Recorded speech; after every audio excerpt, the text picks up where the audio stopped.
अगली विशेषता है संसद की संप्रभुता। ब्रिटेन को अगर हम देखें, ब्रिटेन की संसद को अगर हम देखें तो ब्रिटेन की संसद दुनिया के अंतर्गत संसदीय संप्रभुता का, संसदीय सर्वोच्चता का एक क्लासिकल उदाहरण है।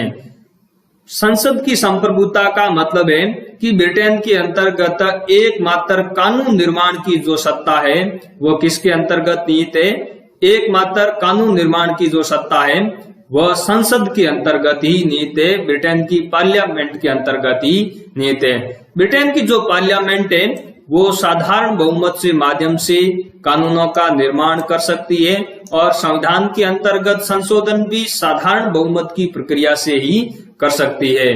इसके अलावा ब्रिटेन की संसद जो भी कानून बनाती है उसके ऊपर किसी प्रकार का कोई सामान्यता नियंत्रण है वो देखने को नहीं मिलता है।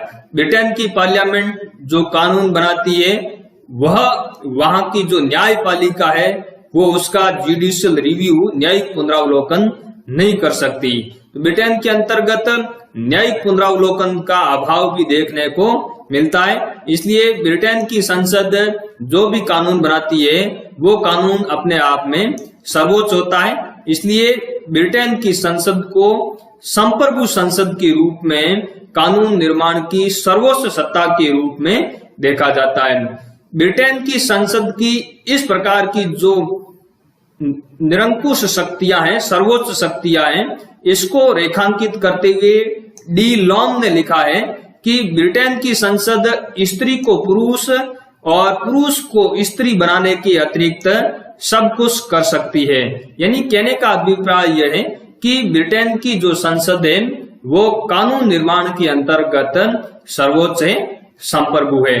लेकिन व्यवहारिक तौर पर अगर देखें तो ब्रिटेन की संसद के ऊपर जो कानून निर्माण की उसकी शक्ति है उसके ऊपर ब्रिटिश जनमत का नियंत्रण है वो देखने को मिलता है। क्योंकि ब्रिटेन की संसद का जो प्रथम सदन है कॉमन सभा के सदस्य हैं वो जनता के द्वारा निर्वाचित होते हैं। कॉमन सभा का कार्यकाल है वो 5 साल का होता है। 5 साल के बाद में उन कॉमन सभा के सदस्यों को वापस जनता के सामने जाना होता है। तो प्राय ब्रिटेन की संसद है वो जनमत की अवहेलना नहीं करती है। तो सैद्धांतिक तौर पर, कानूनी तौर पर ब्रिटेन की संसद के ऊपर किसी प्रकार का कोई नियंत्रण नहीं है, उसकी शक्तियों के ऊपर किसी प्रकार का कोई नियंत्रण नहीं है। लेकिन व्यवहारिक तौर पर अगर देखें तो घरेलू मामलों के अंतर्गत ब्रिटेन की जो जनता है उसके जनमत का नियंत्रण देखने को मिलता है और अंतर्राष्ट्रीय क्षेत्र के अंतर्गत भी अंतर्राष्ट्रीय कानून और अंतर्राष्ट्रीय नैतिकता के नियमों का प्रतिबंध है वो देखने को मिलता है। तो सैद्धांतिक और कानूनी तौर पर ब्रिटेन की संसद है वो संप्रभु संसद है, कानून निर्माण की सर्वोच्च संस्था है। लेकिन व्यवहारिक तौर पर उसके ऊपर कई प्रकार के प्रतिबंध है वो भी देखने को मिलते हैं। अगली विशेषता है एकात्मक शासन व्यवस्था।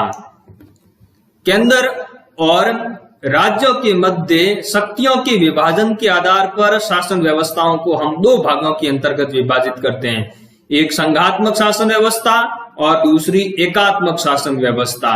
संघात्मक शासन व्यवस्था के अंतर्गत संविधान के अंतर्गत केंद्र एवं राज्यों की सरकारों के मध्य संविधान के अंतर्गत ही शक्तियों का विभाजन कर दिया जाता है और केंद्र और राज्यों की सरकारें दोनों ही अपनी शक्तियां संविधान से ग्रहण करती है। लेकिन एकात्मक शासन व्यवस्था के अंतर्गत शासन की समस्त शक्तियां हैं वो केंद्र सरकार के अंतर्गत निहित होती है। इस प्रकार की शासन व्यवस्थाओं के अंतर्गत यानी एकात्मक शासन व्यवस्था के अंतर्गत संविधान के अंतर्गत केंद्र सरकार और उसकी इकाइयों की सरकारों के मध्य शक्तियों का विभाजन देखने को नहीं मिलता है। तो ब्रिटेन का जो संविधान है, ब्रिटेन की जो शासन व्यवस्था है वह भी एकात्मक शासन व्यवस्था का ही उदाहरण है। यहाँ पर केंद्र सरकार के पास में ही संपूर्ण शक्तियां हैं। प्रशासनिक सुविधा की दृष्टि से यहाँ पर स्थानीय इकाइयों की स्थापना भी की गई है, लेकिन ये जो स्थानीय इकाइयां हैं इनकी शक्तियां केंद्र सरकार पर निर्भर करती है। यानी ये शक्तियां संविधान से प्राप्त नहीं होती, इनको किससे प्राप्त होती है? केंद्र सरकार से ही प्राप्त होती है, संविधान से इनको ये शक्तियां प्राप्त नहीं होती है। तो ब्रिटेन का जो शासन व्यवस्था है वह एकात्मक शासन व्यवस्था का उदाहरण है।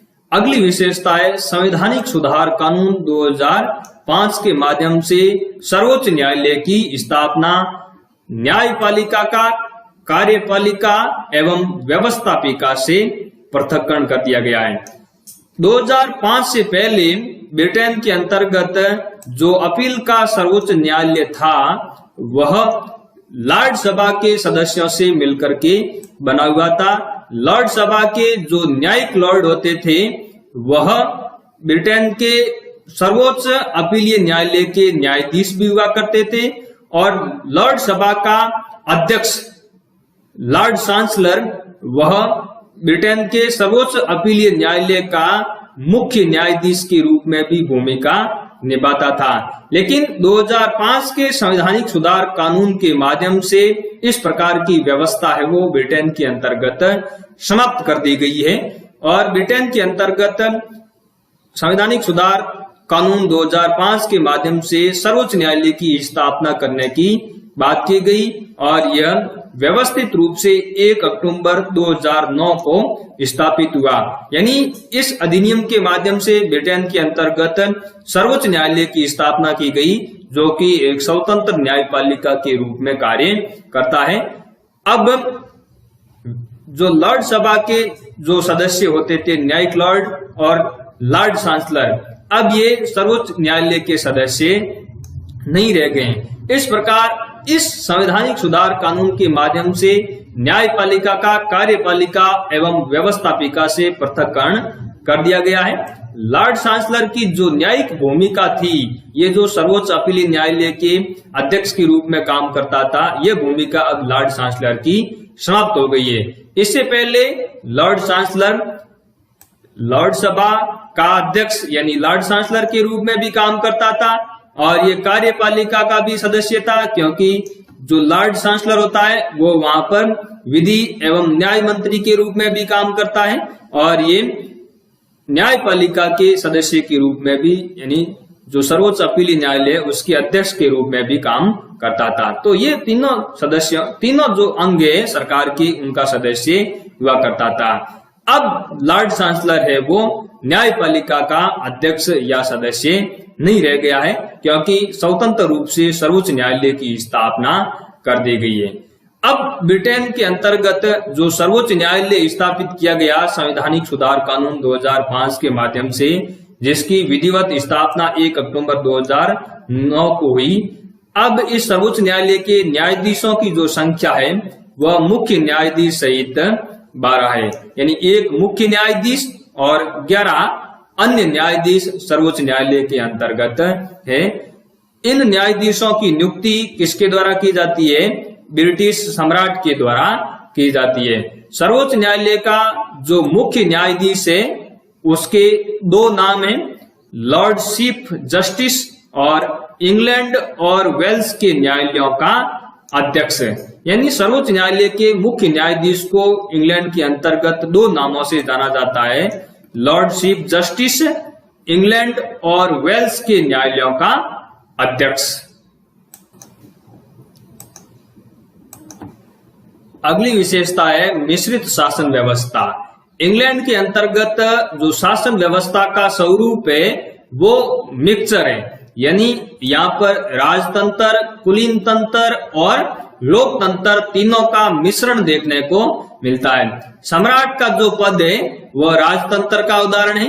लॉर्ड सभा जो ब्रिटेन की पार्लियामेंट का दूसरा सदन है वह कुलीन तंत्र का उदाहरण है, क्योंकि लॉर्ड सभा के जो सदस्य है वो कुलीन वर्ग से ताल्लुकात रखते हैं और कॉमन सभा को लोकतांत्रिक संस्था के उदाहरण के रूप में देखा जा सकता है। ब्रिटेन के प्रधानमंत्री और कैबिनेट को भी लोकतांत्रिक संस्था के रूप में देखा जाता है, क्योंकि कॉमन सभा के सदस्यों का जो निर्वाचन है वो जनता के द्वारा प्रत्यक्ष रूप से किया जाता है। तो ब्रिटेन की शासन व्यवस्था के अंतर्गत मिश्रित शासन व्यवस्था का रूप देखा जा सकता है।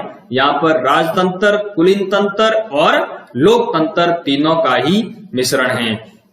एक और विशेषता है ब्रिटेन के संविधान की, वो है सिद्धांत एवं व्यवहार के मध्य अंतर। यानी सैद्धांतिक तौर पर तो ब्रिटेन का संविधान कुछ अलग है, लेकिन व्यवहारिक तौर पर कुछ अलग है। जैसे सैद्धांतिक तौर पर अगर हम देखें तो ब्रिटेन के अंतर्गत राजतंत्र है, यानी वहां पर सम्राट का पद है। लेकिन व्यवहारिक तौर पर अगर हम देखें तो ब्रिटेन के अंतर्गत लोकतंत्र है, क्योंकि वास्तविक शक्तियां किसके पास में? वास्तविक शक्तियां वहां की वास्तविक कार्यपालिका प्रधानमंत्री और कैबिनेट के पास में होती है, और कॉमन सभा यह भी जनता के द्वारा निर्वाचित सदन है।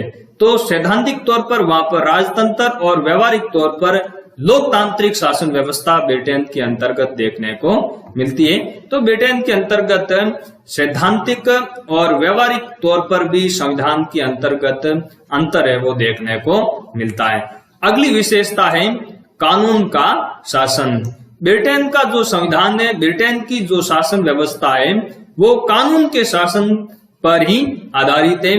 कानून के शासन की अवधारणा ब्रिटिश विद्वान A.V. डाइसी के द्वारा दी गई है। इसने 1885 के अंतर्गत एक पुस्तक लिखी, लॉ ऑफ द कॉन्स्टिट्यूशन। इस पुस्तक के अंतर्गत A.V. डाइसी ने कानून के शासन की अवधारणा का प्रतिपादन किया। कानून के शासन की अवधारणा का क्या अभिप्राय है? कानून के शासन की अवधारणा का यह अभिप्राय है कि शासन व्यवस्था का संचालन है वो किसके माध्यम से किया जाएगा? कानून के माध्यम से किया जाएगा।